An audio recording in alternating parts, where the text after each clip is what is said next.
BJP के fire brand नेता और उत्तर प्रदेश के मुख्यमंत्री योगी आदित्यनाथ गुजरात पहुंच करके एक विशाल जनसभा को संबोधित कर रहे थे। दरअसल उस जनसभा में गुजराती इकट्ठा ही नहीं हुए थे और खाली कुर्सियों को संबोधित करके उत्तर प्रदेश के मुख्यमंत्री योगी आदित्यनाथ वापस आ गए। आखिर वो कौन सी बात है जिसकी वजह से बीजेपी की रैलियों में अब गुजराती इकट्ठा नहीं हो रहे हैं और अब बीजेपी लगता है गुजरात चुनाव हारने जा रही है। वैसे भी योगी आदित्यनाथ ने झूठ बोला है और झूठ पूरी दुनिया के सामने बेनकाब हो गया है। आगे पूरी जानकारी विस्तार से आगे मैं आपको बताऊंगा। नमस्कार, मेरा नाम है नवीन कुमार नंदन और आप देख रहे हैं इंडिया इंटरनेशनल न्यूज। कभी सोचा था आपने कि बीजेपी का यह हश्र होगा कि बीजेपी बीते 27 सालों से गुजरात में राज कर रही है, लेकिन उसके बाद भी बीजेपी के फायर ब्रांड नेता योगी आदित्यनाथ गुजरात पहुंचते हैं, वहां पर रैली संबोधित करने के लिए जाते हैं, लेकिन वहां पर महज 50 से 60 लोग ही इकट्ठा हुए थे।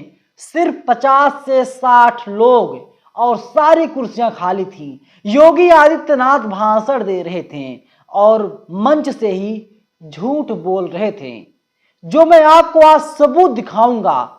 उस सबूत के जरिए आप पूरी तरीके से आश्वस्त हो जाएंगे कि योगी आदित्यनाथ भी झूठ बोलते हैं, क्योंकि मुझे पता है जो पत्रकार योगी आदित्यनाथ खिलाफ बोलते हैं उनका क्या हश्र होता है, उन्हें जेल तक जाना पड़ता है। लेकिन उत्तर प्रदेश के मुख्यमंत्री योगी आदित्यनाथ गुजरात पहुंचे थे।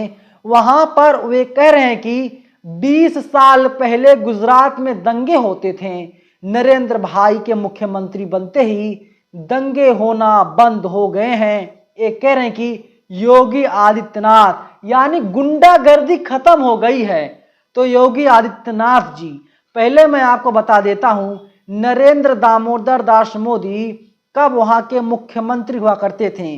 2001 में मुख्यमंत्री थे नरेंद्र मोदी। 1998 में केशु भाई पटेल मुख्यमंत्री थे, बीजेपी की सरकार थी। इसके अलावा तमाम और मुख्यमंत्री हुए। 2001 में नरेंद्र दामोदर दास मोदी गुजरात के मुख्यमंत्री बने थे और योगी जी कह रहे हैं कि दंगे तब से नहीं हो रहे हैं। तो योगी आदित्यनाथ जी, मेरा सवाल आपसे है, आप बताइए 2002 में गुजरात में क्या हुआ था? गुजरात दंगा, गोधरा कांड, शायद आपको याद होगा। 20 साल हुए। उस वक्त गुजरात का मुख्यमंत्री कौन था? नरेंद्र दामोदर दास मोदी थे, जो आज के प्रधानमंत्री हैं। तो योगी जी, आप झूठ क्यों बोल रहे हैं? सच यही है। हालांकि वो अलग बात है, सुप्रीम कोर्ट ने सभी दोषियों को, सभी आरोपियों को क्लीन चिट दिया।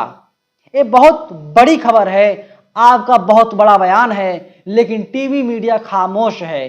खामोश इसीलिए है क्योंकि योगी आदित्यनाथ जी, आपके बारे में टीवी मीडिया वालों को पता है। लेकिन सच्चाई यही है कि आप गुजरात में जाकर के झूठ बोल रहे हैं। इसके अलावा आते हैं मूल खबर पे। हम बात कर रहे थे कि जब योगी आदित्यनाथ गुजरात में जनसभा को संबोधित कर रहे हैं, तो आखिर वहां पर कुर्सियां ही लगाई गई हैं, वहां पर भीड़ इकट्ठा क्यों नहीं हो रही है? वैसे भी बीजेपी के तमाम नेताओं पर आरोप लगते आए हैं कि बीजेपी के नेता भाड़े की भीड़ इकट्ठा करते हैं। लेकिन वहीं दूसरी तरफ जब देखा जा रहा है केजरीवाल की रैली हो रही है, इसके अलावा कांग्रेस की जनसभा हो रही है, उसमें हजारों लाखों की संख्या में लोग पहुंच रहे हैं, जनसैलाब उमड़ रहा है। तो इससे साफ हो जा रहा है कि बीजेपी को अब गुजराती पसंद नहीं कर रहे हैं। बीजेपी से गुजराती नाराज हैं और गुजरात की जनता ने मानो अब मन ही बना लिया है कि अब कोई नई वहां पर पार्टी आएगी जो सत्ता संभालेगी, और गुजराती चाह यही रहे हैं कि अब किसी भी हाल में बीजेपी को ना स्वीकार किया जाए।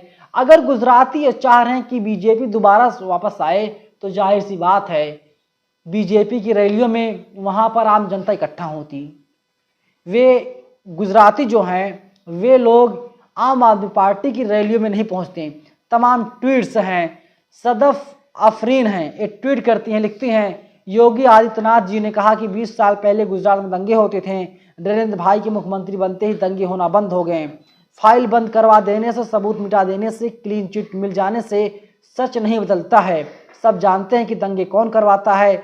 इसके अलावा प्रियंका कक्कड़ लिखती हैं, कक्ष के रॉपर विधानसभा में योगी आदित्यनाथ जी की जनसभा थी, खाली कुर्सियों को भाषण दे करके चले गए मुख्यमंत्री जी।